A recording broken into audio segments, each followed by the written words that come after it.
My name is Elena. I'm a trauma nurse in the Army, and yesterday I buried my father, Robert Morgan. The ceremony was flawless, the kind of firefighter's precision he would have appreciated. The folded flag still sits on my kitchen table, the corners sharp and perfect. I haven't had the strength to move it. When the last guest left, I drove home in silence, letting the hum of the tires drown out the ache that sat heavy in my chest. The cabin looked exactly the same as we'd left it. The porch light still burned from the night before the accident. I remember thinking how unfair it was that the world could stay so normal while mine had stopped. The air inside was still thick, with his scent, cedar, and clean linen. I placed the flag on the mantel and just stood there, the quiet pressed against me. I had spent years in war zones where silence meant danger, but this was different. This silence was grief, raw and endless. I wanted to collapse, to finally let the weight of it crush me. But before I could even take a full breath, I heard tires crunching on the gravel outside. 3 cars pulled up. I recognized them instantly. The family of my father's second wife, Kathy, never came without a purpose. Kathy stepped out first, still wearing her black funeral suit, looking more like a landowner than a grieving widow. Behind him came her sons, my stepbrothers, their faces drawn but not in sorrow. Her mother, Gloria, walked last, her expression unreadable. I opened the door before they could knock, hoping maybe they'd just come to check on me. I was wrong. "Elena," Kathy said, her voice steady, too steady. "We need to talk." I stepped aside, mostly out of habit, not invitation. They filed in like a command unit, taking position. Gloria's eyes scanned the living room, and I could almost see her calculating what belonged to whom. She looked at the framed photo of my father and me on the mantel, her lips tightening. "We'll keep that one of him," she said softly. "You can take your copy if you'd like." For a moment, I didn't understand. My body was still running on grief, not logic. "What do you mean?" I asked. Kathy straightened her shoulders. "This house, the cars, everything here, they're part of my assets now. Your father left it to me." She said it like it was the most natural thing in the world. I had to refinance some debts, and the cabin was the only asset worth anything. "You've been overseas. I handled everything." I stared at her, feeling the ground shift under me. The woman I barely knew had taken my father's home, my home, and was talking about it like a used car. No warning, no conversation. "You had no right," I said quietly. "I have the paperwork," she snapped. "You don't get to disappear for over a year and expect the world to pause for you." The world didn't pause. It never did. But I had trusted that at least this place, this last piece of my dad, would still be mine when I came home. "I want to see the paperwork," I said, my voice low but firm. She smiled without warmth. "You can talk to the lawyer. I've got nothing else to say to you." Then she shut the door in my face. I didn't move for a long time, just stood there, fists clenched, staring at the knot in the wood grain. The porch I'd helped sand. The door I'd painted with my dad one summer when we both needed something to keep our hands busy after Mom died. This wasn't just about land. This was about loyalty, about what's sacred. And it was about to become a fight Kathy never saw coming. The cabin wasn't just a building tucked between tall pines. It was a stitched-up scar, a healing place built from the bones of grief. My dad poured every ounce of his energy into it after my mom died, like he needed something solid to hold him together while everything else was falling apart. He was a firefighter, the kind who didn't flinch when flames roared. But after we buried Mom, I watched the bravest man I knew start to tremble when the wind slammed a door too hard. So, he found a piece of land where the mountains stood like old friends and decided to build something that wouldn't burn down. It took us 3 summers. I was 16 when we started. He let me use the nail gun, even though it terrified him. We argued over the tile color, over where to put the wood stove. And he let me win more than he admitted. When we were done, he didn't say, "We built a house." He said, "We built our ground zero." Every time I left for deployment, I came back to that porch. He'd leave notes in the mailbox with dumb jokes or weather updates like, "Bear seen near the shed. He's bigger than you, but probably slower." The cabin held those memories the way an old uniform holds sweat and smoke permanently, without apology. He was diagnosed a year before my Syria tour. Lung cancer. I offered to stay, but he shook his head, told me, "Go where you're needed, kid." I'm not scared. I believed him.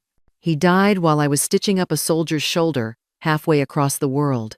By the time I flew back for the funeral, Kathy had handled everything. I didn't get a say in the arrangements. I had one night in the cabin alone before I left again. One night to sit in his chair, hear the floor creak the way it used to, and feel the silence that only comes when something sacred is gone. That cabin is more than wood and nails. It's the only place where I could still feel like his daughter. That's what she tried to steal. It didn't take long for my instincts to kick in. The same training that taught me how to keep a soldier alive under fire was now helping me read between lines of ink. Something about Kathy's confidence at the door had felt rehearsed. I drove into town and found the county clerk's office, still in uniform, still smelling of jet fuel and sand. The clerk, an older woman with sharp eyes, looked nervous when I asked for property records under my father's name. She disappeared into the back room and came out holding a thin manila folder. When I opened it, my heart dropped. There it was, a transfer of ownership, signed by both my father and Kathy, notarized 2 months before he died. The signature looked right, at first glance. But I knew that handwriting. The slant was wrong. The pressure is uneven. It looked like his signature, but as if it were written by a hand shaking with weakness, or perhaps hesitation. It felt wrong. I asked for a copy, and paid in cash. My hands didn't shake, but I felt the kind of cold that starts in your spine. On my way out, I saw the name on the notarization. Someone from a small law office in Jackson Hole. That's when the anger started to focus, turning from raw emotion into strategy. At home, I spread the papers across my kitchen table. The signatures, the dates, even the witnesses were all people connected to Kathy's circle. The notary was her cousin, the witness, her old coworker. Every line was a stitch in a web she had built while I was in the desert patching up strangers. It was neat, calculated. But the paperwork had a digital timestamp, one that didn't match the day listed on the form. She had scanned an old letterhead and doctored the date. I leaned back, staring at the shaky signature of the man who taught me to never look away from the truth. My throat tightened, but I refused to cry. Not for her. Not for this. If Kathy thought my distance made me powerless, she had forgotten who she was dealing with. I wasn't a lost daughter anymore. I was a soldier with a mission. And this time, the battlefield was home. The second I got back to my apartment, I called Casey. We'd been stationed together in Germany years ago, back when she worked in JAG, and she was the only person I trusted. She answered on the second ring, and before I could even explain, she said, "You sound like someone gearing up for battle. What's the target?" I sent her the documents I'd scanned, along with a photo of my father's real, strong signature from an old insurance form. She called me back 20 minutes later. "This is tough, Elena," she said. "The signature. It's probably his, but it's shaky. Her lawyer will claim he was sick, but of sound mind. Our only angle is to prove undue influence, that she manipulated him, and that's almost impossible to win without a smoking gun. They'll just say you're a bitter daughter who abandoned him." We laid everything out like a case file. She made a spreadsheet of names, witnesses, notary, Candathy's financial contacts. By day 2, she'd already linked Kathy to a man who ran a shady title transfer service in Idaho. The problem wasn't just fraud. It was that Kathy had done it quietly. She had waited until my father's mind was slipping, manipulated his paperwork while I was deployed, and used the timing of his death to cover her tracks. Her biggest mistake was thinking no one would question her. Casey called in a favor from a colleague who specialized in estate recovery. The woman, Rena, confirmed what Casey suspected: the transaction was riddled with inconsistencies. The date on the notarized transfer didn't match the court filings. The notary license had expired. But Rena's final word was grim. "It's a strong case for fraud, but it could be tied up in court for years. What you really need is a more recent, valid document showing his true intent. We compiled everything into a case brief. Casey helped me draft a formal demand letter. She told me not to send it yet. We play this smart. You only get one shot to shake her. So, we waited. We gathered more, including a financial trail showing Kathy had borrowed against the property before the ownership was even transferred. Casey kept saying, "We don't need to yell. We just need to aim." That line stuck with me. It reminded me of Dad. He used to say, "Don't threaten. Prepare." It wasn't about being loud. It was about being ready. And Rena was right. I was missing the final piece. I had to find it.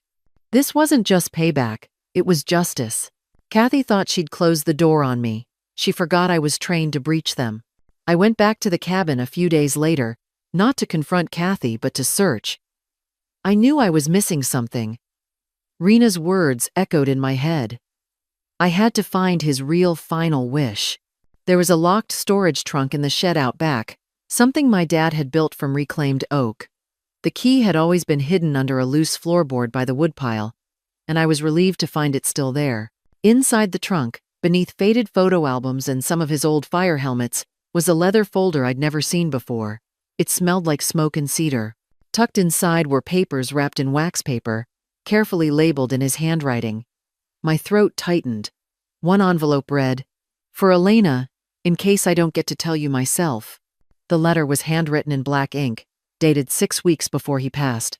The words were clear, strong, and full of the warmth I'd been aching to hear again. He told me how proud he was. And then he wrote, plainly, "This land belongs to you, Elena. I've prepared the documents, and it's yours outright. Don't let anyone take it." At the bottom, he had signed it in full. His signature matched every legal document I'd ever seen him touch. More importantly, the letter included a notarized addendum to his will, listing me as the sole beneficiary of the cabin. The notary was a retired park ranger, someone I remembered from my childhood. The seal was clean, the stamp valid, and the date. It was dated after the document Kathy had forced him to sign. I sat there for a long time, staring at that letter. This was it. This was the smoking gun Casey and Rena said I needed. This wasn't just a letter. It was a legal line in the sand. It proved his true, final intent and legally nullified Kathy's fraudulent transfer. When I showed Casey, her face lit up like she'd just won a case in front of the Supreme Court. "This is gold," she said. "This changes everything." She made 3 certified copies within the hour. The addendum nullified Kathy's entire transfer.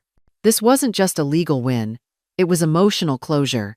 Proof that my dad had tried to protect me even when he was fading. He knew there would be trouble. He knew Kathy. And he made sure I had a lifeline waiting. In that moment, the air felt lighter. The weight on my chest finally loosened. I wasn't just fighting with documents now. I was fighting with his voice behind me.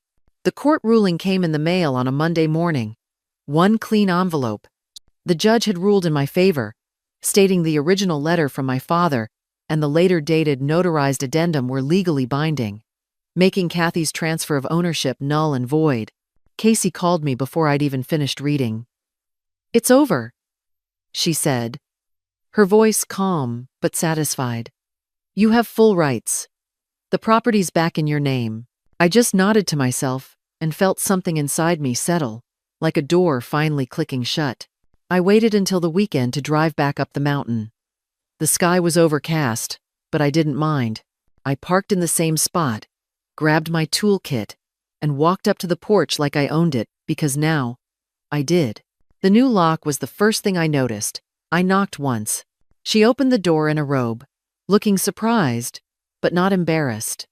"You again?" she said. I held up the envelope and let her read the return address. Her eyes narrowed. "This is a court order," I said, keeping my tone flat. "You've got 72 hours to vacate, but I'm not here to push you. I just came to change the locks." She stepped aside, watching me like she was waiting for a fight. I gave her none. I walked past her, straight to the front door, and knelt to remove the screws. My hands moved steadily, each turn of the screwdriver feeling like a final sentence. Kathy didn't say much. She paced a little, mumbled something about lawyers, and tried to get under my skin with comments like, "Your dad didn't even want you here." I didn't respond. I wasn't there for her validation.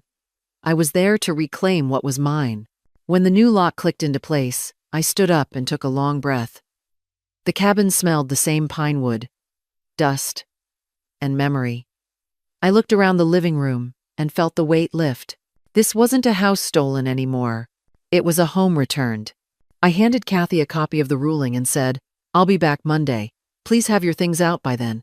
She started to argue, but I was already heading out to the truck. I didn't need to hear her reasons. I'd carried enough of that already. Back in the truck, I sat for a moment and watched the trees sway in the wind. I wasn't angry anymore. I wasn't grieving either. What I felt was quieter. It was the kind of peace that comes after a long storm, when the roof held and nothing inside was lost. This wasn't revenge. This was a resolution. She didn't just underestimate me. She underestimated what this place meant. And that was her biggest mistake. The first night I spent back in the cabin, it rained. A steady tap on the roof that reminded me of all the times I'd listened to the same rhythm as a kid. I built a fire and sat in his chair, the one with the split armrest. On the table beside me was the letter. I read it again, more slowly. He'd written about strength and roots, about forgiveness, and the kind of peace that doesn't always feel like joy but feels like quiet. The next morning, I pulled a small metal plaque from my bag. I had it made in town. I fastened it just above the cabin door. It read, "Morgan R., Wildland Firefighter, Father, Builder of Peace." When I stepped back to look at it, I didn't cry.